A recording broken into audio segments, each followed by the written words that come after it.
Hello மக்களே, welcome back to my YouTube channel. இன்னைக்கு நம்ம என்ன பார்க்க போறோம்னா ஒரு இன்ட்ரெஸ்டிங்கான டாபிக் தான் பார்க்கலான்ட்டு இருந்தோம். ஸோ 26 ஜனவரி கேடிஎம் லான்ச் பண்ண போகிற பைக்குக்கு 2 டீசர் புதுசாக விட்டுருந்தாங்க.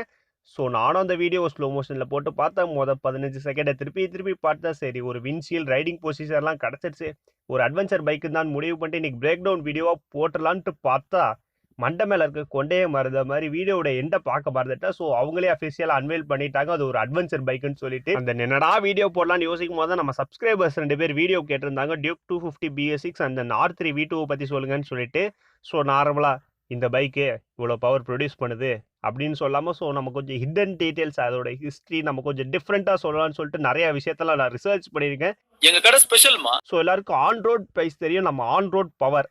இனிமேல் நம்ம சேனலில் நம்ம எல்லா பைக்குக்கும் ஆன் ரோட் பவரை பற்றி தான் நம்ம பேச போகிறோம். ஸோ ஆன் ரோட் பவர்னா என்னன்றதை நான் வீடியோக்குள்ளே போனதுக்கப்புறம் சொல்கிறேன். அண்ட் தென் கேடிஎம் பண்ணுற ஒரு மார்க்கெட்டிங் ஸ்ட்ராட்டஜி, அதை பற்றி நான் வீடியோட எண்டில் நான் சொல்கிறேன். ஸோ இந்த வீடியோவை மறக்காமல் ஃபுல்லாக பாருங்கள். அண்ட் தென் வாங்க நம்ம வீடியோக்குள்ளே போகலாம்.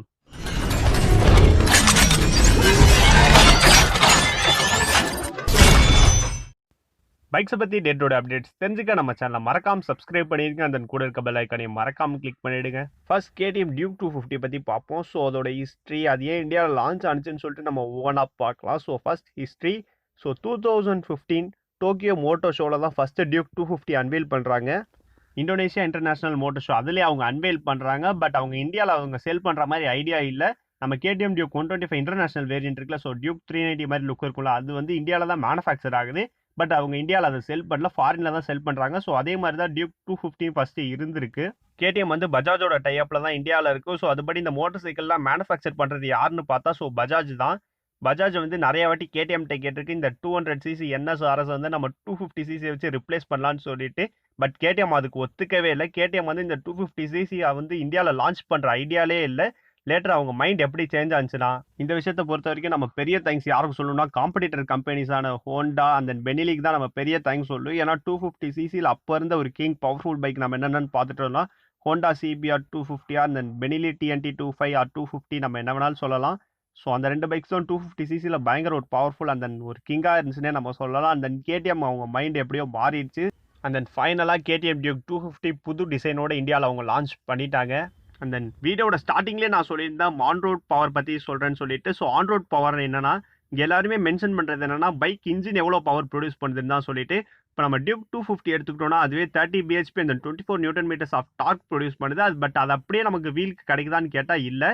ஸோ நடுவில் அந்த செயின் கிராங்க் ஷாஃப்ட் இதுலேருந்துலாம் வரும்போது பவர் லாஸ் ஆகும். அதுபடி பார்த்தா நம்ம டியூக் 250 ஆன் ரோட் அந்த டயரில் கிடைக்கிற பவர் நம்ம என்னென்னு பார்த்தோம்னா 27 bhp அந்த 22 Nm ஆஃப் டார்க் தான் நமக்கு கிடைக்குது. இதுதான் ஆன் ரோட் பவர். ஸோ இது எல்லா பைக்ஸ்க்கும் நடக்கும். ஸோ இப்போ நம்ம ஒரு 10 bhp எடுத்துக்கிட்டா கூட அது நம்ம ஆன் ரோடுக்கு வரும்போது 8 bhp அந்த மாதிரி தான் கிடைக்கும். இதுதான் ஆன் ரோட் பவர். இனிமேல் நம்ம சேனலில் சொல்ல போகிற எல்லா ரிவ்யூவுக்கும் நம்ம இந்த மாதிரி ஆன் ரோட் பவர் மென்ஷன் பண்ணி சொல்ல போகிறோம். நம்ம சேனல் வீடியோவில் கமெண்ட் பண்ணவர் வெறும் டியூக் 250 BS6 அதை பற்றி சொல்லுங்கன்னு தான் சொன்னார்.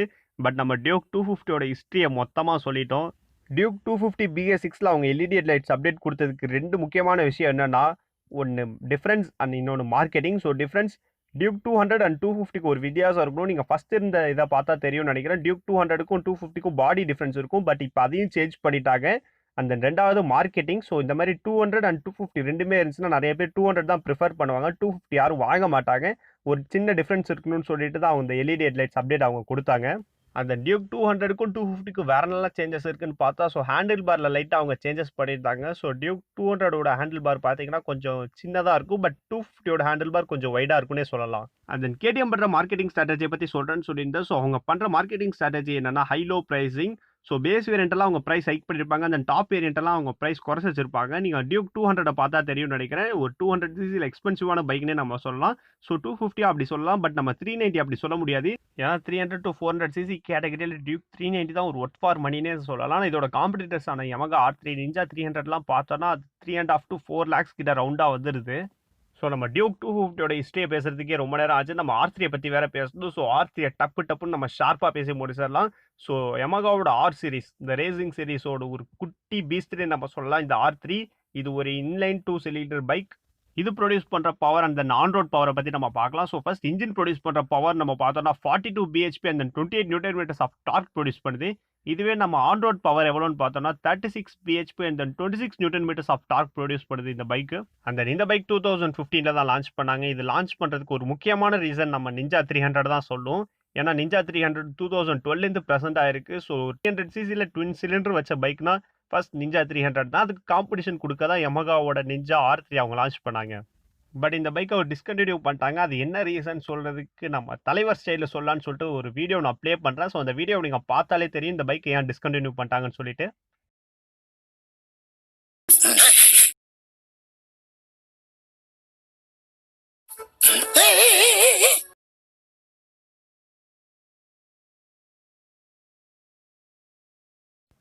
அந்த வீடியோ பார்த்துருப்பீங்கன்னு நினைக்கிறேன். ஸோ அந்த வீடியோலேயே நான் மெயின் ரீசனை சொல்லியிருந்தேன் இந்த பைக்கை டிஸ்கண்டினியூ பண்ண ஒரு காரணம் என்னன்னு சொல்லிட்டு.